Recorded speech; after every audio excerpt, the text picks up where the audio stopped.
Honorable président de l'Assemblée provinciale, honorable membre du bureau, honorables députés provinciaux, en venant me présenter aujourd'hui devant votre auguste Assemblée, conformément aux dispositions de l'article 198, alinéa 6 de la Constitution, et suivant les traditions mieux assises de notre démocratie, j'ai l'intime honneur de partager la joie de concourir à la mise en œuvre d'un exercice républicain consistant à solliciter la confiance des élus directs de notre peuple sur le programme d'action soumis ce jour à votre éclairée et souveraine appréciation. Permettez-moi, avant toute chose, de rendre grâce à l'Éternel notre Dieu et de glorifier celui à qui nous prend le souffle de vie. Lui, c'est l'Éternel, Dieu Tout-Puissant, maître des temps et des circonstances, qui a permis cet instant solennel. La circonstance de ce jour m'offre également l'occasion de rendre un vibrant hommage à l'acteur clé de cette belle page de notre histoire.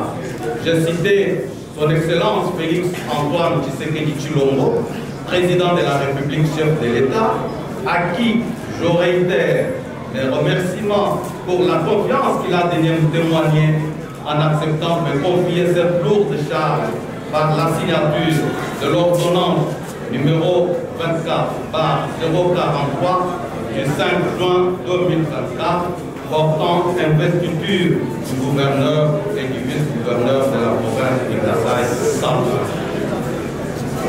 Qu'il nous soit permis de saluer pour la toute première fois depuis l'accession de notre pays à l'indépendance la nomination d'une femme comme première ministre, son Excellence Madame Judith Suminwa Tuluka, chef du gouvernement de la République démocratique du Congo.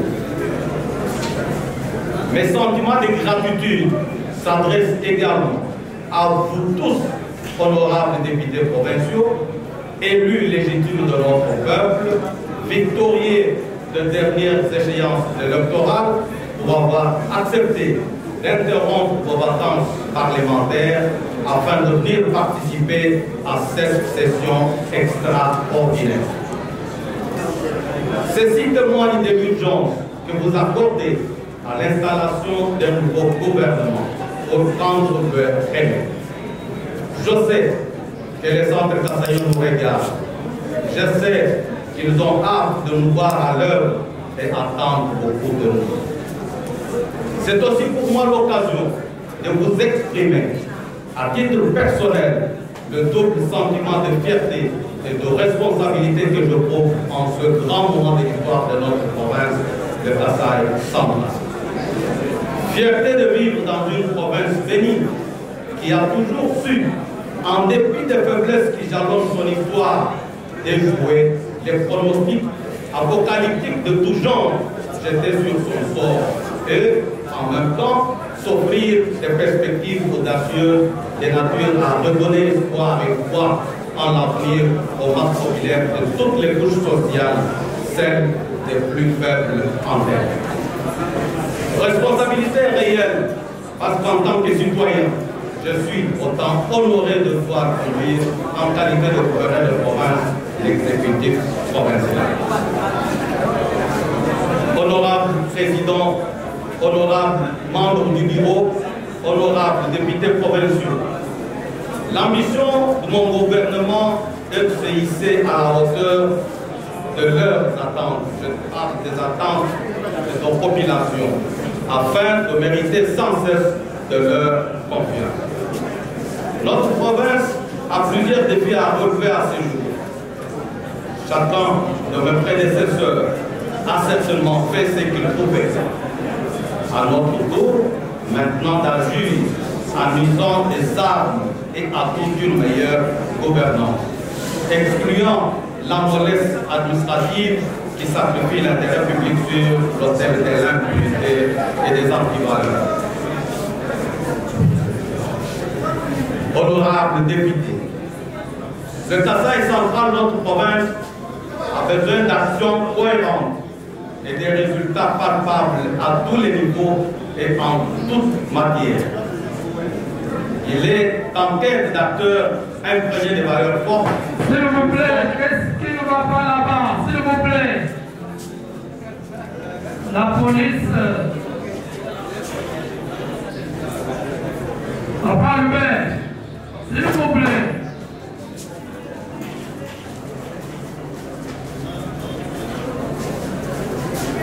Je vais continuer, Excellence. Honorable député, le Kasaï central de notre province a besoin d'actions cohérentes et des résultats palpables à tous les niveaux et en toute matière. Il est en quête d'acteurs imprégnés de valeurs fortes qu'ils sont à même de connaître et de mettre en pratique par conviction. Le temps du bricolage et autres tactiques sinueuses est révolu. Les centres kassaïens nous demandent de la clarté dans nos projets, de la justice et de l'efficacité. Ils veulent la paix, ils veulent la sécurité dans nos villes, comme dans nos campagnes, l'emploi pour tous, l'accès aux soins médicaux, à l'eau et à l'électricité, la scolarisation de leurs enfants. Cette liste de leurs aspirations n'est pas limitative. En somme, ils exigent de nous, dirigeants, moins de discours, mais plus d'actions concrètes. Ils exigent un développement économique réel, conduisant à l'amélioration de leur vécu quotidien. C'est dans cette optique, mettant à profit le temps qui s'est écoulé depuis notre élection, que j'ai eu à faire une plus large consultation des différentes forces vives de la province en vue de requérir aussi bien leurs préoccupations que leurs différentes attentes pour la conduite de l'action gouvernementale. À l'issue de ces consultations, j'en suis arrivé à une conclusion qui est du reste ma vision, à savoir ensemble pour le Kasaï central d'excellence. Voilà pourquoi, tenant compte de tout ce qui précède et sous l'impulsion de son Excellence, Monsieur le Président de la République, chef de l'État, Félix Antoine Tshisekedi Tshilombo, le programme d'action du gouvernement de la province du Kasaï central, chiffré à 1,434,996 $ américains, a l'ambition de faire de cette province un vaste chantier articulé autour des 5 piliers ci-après. Premier pilier, valorisation du capital humain, développement social et culturel, soit 2,52% du coût total. Deuxième pilier, renforcement de la bonne gouvernance, restauration de l'autorité de l'État et consolidation de la paix, soit 14,24% du coût total. Troisième pilier, consolidation de la croissance économique, diversification et transformation de l'économie, soit 11,70% du coût total. Quatrième pilier, aménagement du territoire, reconstruction et modernisation des infrastructures, soit 57,82% du coût total. Et cinquième pilier, enfin, protection de l'environnement, lutte contre le changement climatique, développement durable et équilibré, soit 13,77% du coût total. Ces 100 piliers découlent de l'examen sans complaisance de la situation qui prévaut dans les principaux secteurs de la vie des populations du Kasaï central. Leur réalisation va nécessiter la mise en œuvre d'un certain nombre d'actions au plan politique, sécuritaire, économique, financier, reconstruction et socio-culturelle. Certaines de ces actions constituent des exigences immédiates et d'autres relèvent de la nécessité de transformer structurellement notre société ainsi que notre économie. Honorables membres du bureau, honorables députés provinciaux, permettez-moi maintenant de porter à l'attention de votre auguste assemblée ce que mon gouvernement entend faire à ce sujet. Sur le plan politique, sécuritaire et de l'administration, je voudrais rappeler que nul n'ignore que la force d'une nation repose avant tout sur la communion des cœurs et d'esprit et le vouloir vivre ensemble, qui en constitue le socle sans lequel le cap vers l'émergence pour un Kasaï central fort et prospère ne sera qu'une utopie. Dès lors, je lance du haut de cette auguste tribune un appel solennel à nous tous Kasaïens, jeunes et vieux, hommes et femmes, ainsi qu'à toutes les forces vives de notre chère province, de nous unir, de dresser nos fronts chargés par le poids de nos divisions, de nos clivages politiques et de nos ressentiments de tout genre, pour nous tourner tous résolument vers l'avenir, afin de mener ensemble de ce combat, celui visant à éradiquer la misère et la pauvreté de nos populations et à conduire notre province vers l'émergence. La réconciliation, faut-il le rappeler, demeure aujourd'hui plus que jamais l'une des préoccupations majeures de son Excellence Monsieur le Président de la République, chef de l'État, Félix-Antoine Tshisekedi Tshilombo. C'est pourquoi mon gouvernement ne ménagera aucun effort pour maintenir l'élan nécessaire dans la matérialisation de cette vision fondamentale. S'agissant de la consolidation de la paix et de l'unité provinciale, il est évident qu'il n'y a pas de développement sans la paix. Voilà pourquoi la paix sera l'un des grands piliers du chantier du gouvernement provincial. En ce qui concerne le renforcement de l'autorité de l'État, la promotion de l'État de droit et la démocratie, il sied de rappeler que l'article 1er de notre Constitution dispose clairement que notre pays est un État de droit et démocratique. L'article 150 établit le pouvoir judiciaire comme garant des libertés individuelles et des droits fondamentaux des citoyens. Mon gouvernement entend œuvrer pour qu'une justice équitable soit garantie à tous les citoyens où qu'ils se trouvent.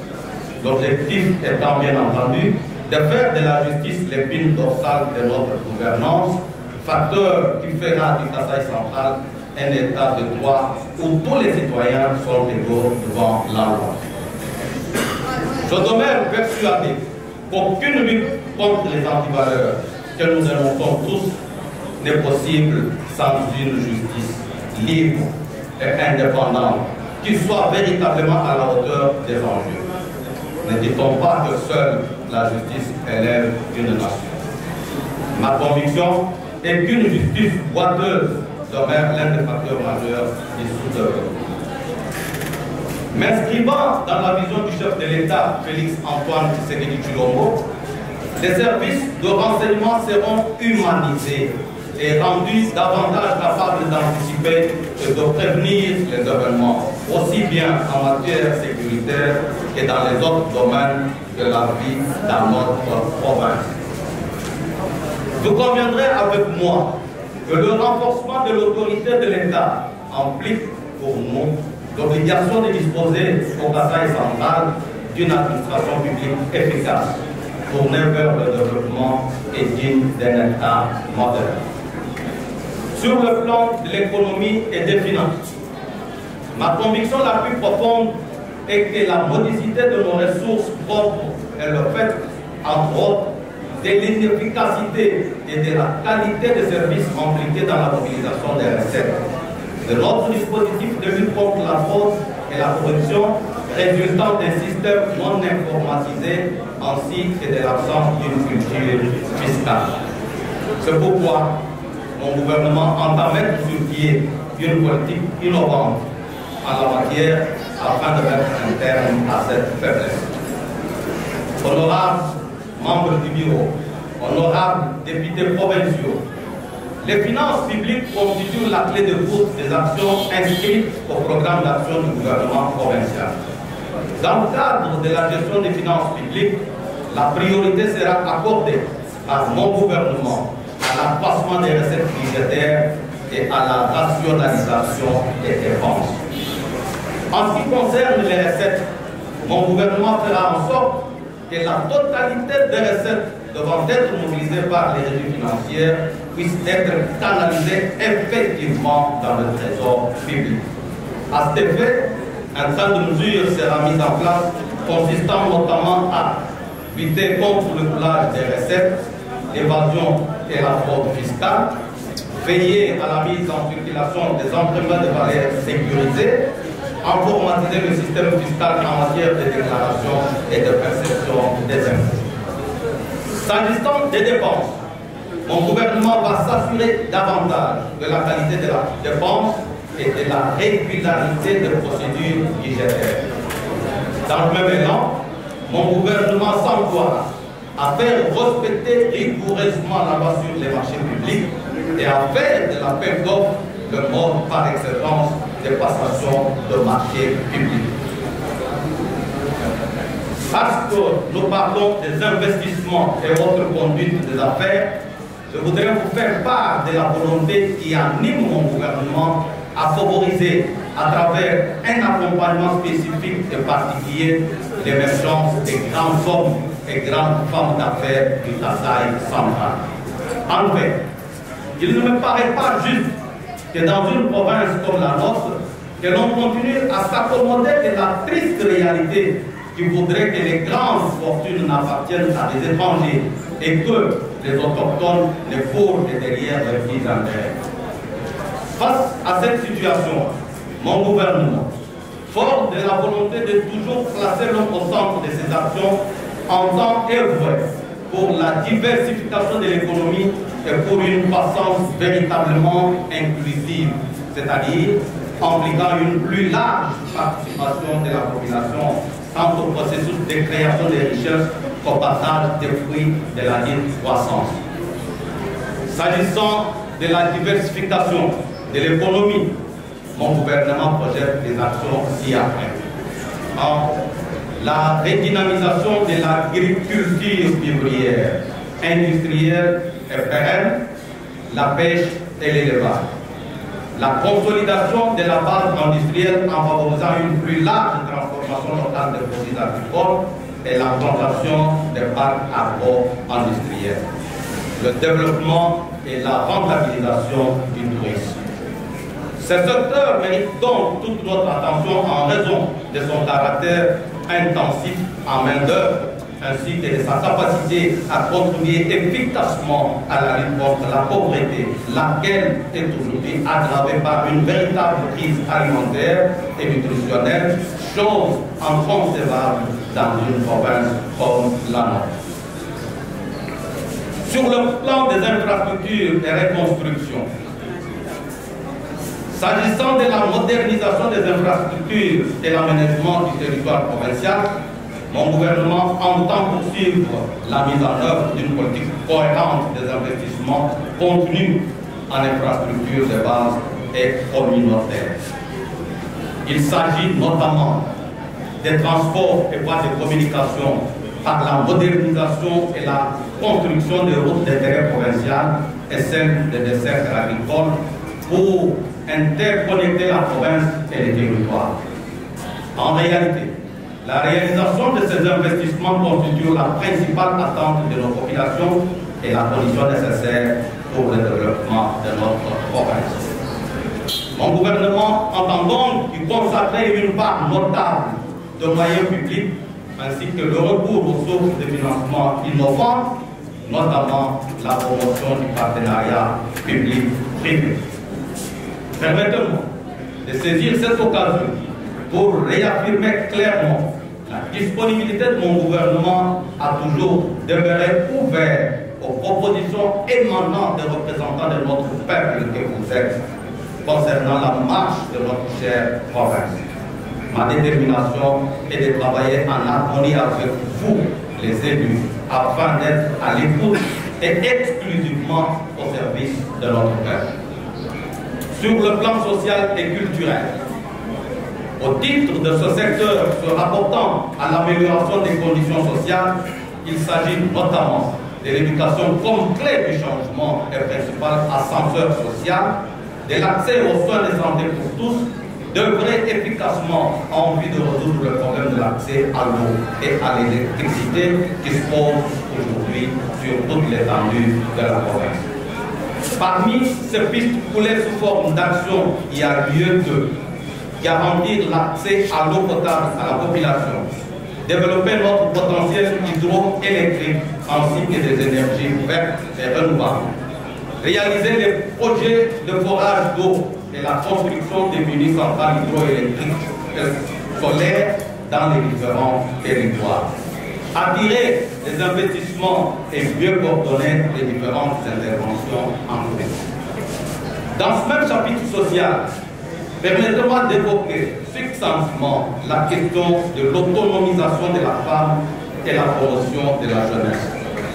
Plusieurs actions sont envisagées, consistant notamment à faire participer davantage les femmes à la prise des décisions politiques et économiques, à investir dans la formation de la jeune fille et l'autonomisation économique de la femme, notamment la femme rurale, à promouvoir et faciliter la politique de microcrédit, notamment en faveur des femmes, des paysans et des artisans, à intensifier la lutte contre la violence faite à la femme et à la jeune fille, à convertir la jeunesse sans qualification en une main-d'œuvre formée, et enfin à mettre en place une politique destinée à l'accompagnement et à l'assistance sociale des personnes vivant avec handicap. Je ne saurais clore ce chapitre sans évoquer le devoir qui nous incombe en tant que pouvoir public d'accorder une attention plus sérieuse à la promotion des sports, des loisirs et de la culture. Ces secteurs dont le prestige est des politiques globales, des membres que de l'absence d'un accompagnement appuyé du gouvernement provincial.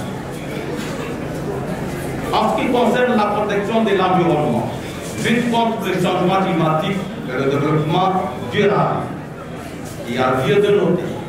Et dans ce domaine, mon gouvernement affiche l'ambition de jouer son rôle dans les enjeux relatifs à la lutte contre le changement climatique d'une part, et d'autre part en mettant en place des politiques innovantes destinées à préserver en faveur de nos générations futures nos forêts, nos cours d'eau, notre faune ainsi que notre flore. Parmi les actions envisagées dans ce domaine, il s'agit de penser notre avenir en termes de développement durable qui se situera désormais à l'intersection entre l'économie, le social et l'écologie. À évaluer nos potentialités en biodiversité et veiller à leur culture. Protéger les forêts et mener un plaidoyer au niveau central pour obtenir le financement y afférent. Protéger les communautés locales en veillant à la bonne gestion des concessions forestières ainsi qu'au cadastre irrélatif. Honorable président de l'Assemblée provinciale, honorables membres du bureau, honorables députés provinciaux, tout au long de mon intervention, j'ai pensé à nos compatriotes de partout en général et en particulier à ceux d'entre eux qui, chaque jour qui passe, s'interrogent comme nous sur ce que sera le Kasaï central de demain.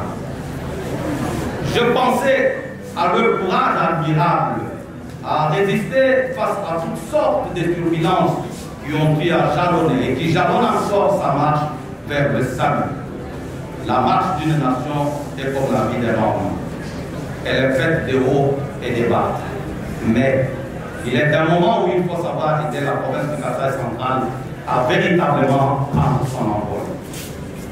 L'heure est donc venue pour nous, Centre Kasaï, de prendre une nouvelle tangente et de regarder tous dans la même direction.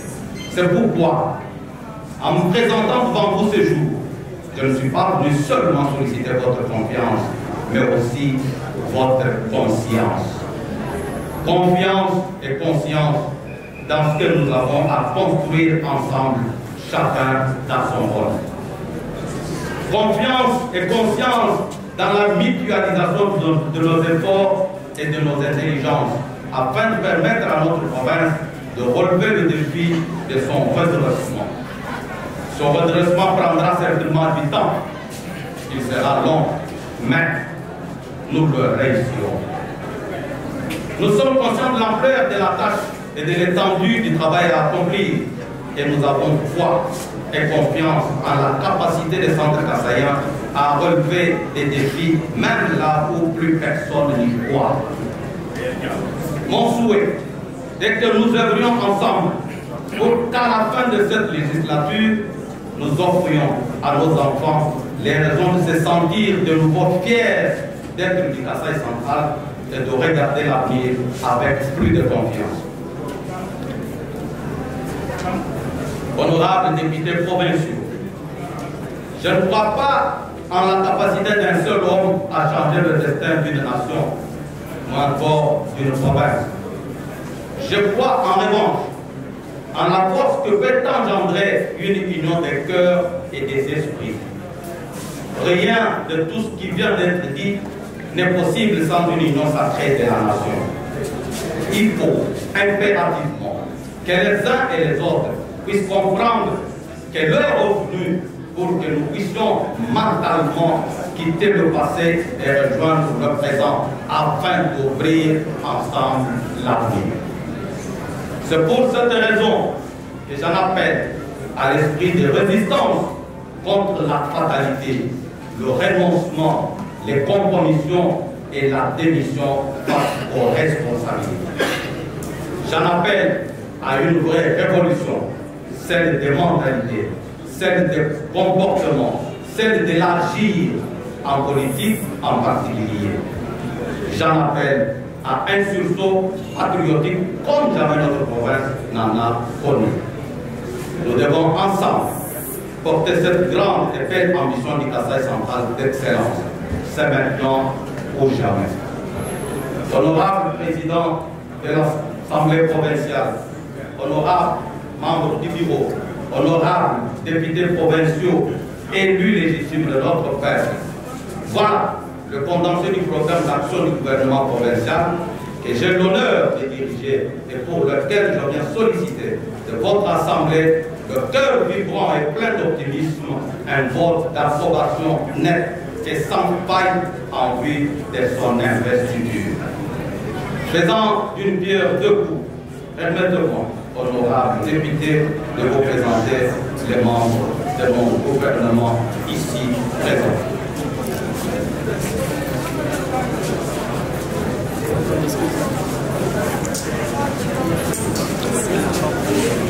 Merci beaucoup. Il accorde sagesse et clairvoyance à ses dirigeants. Je vous remercie.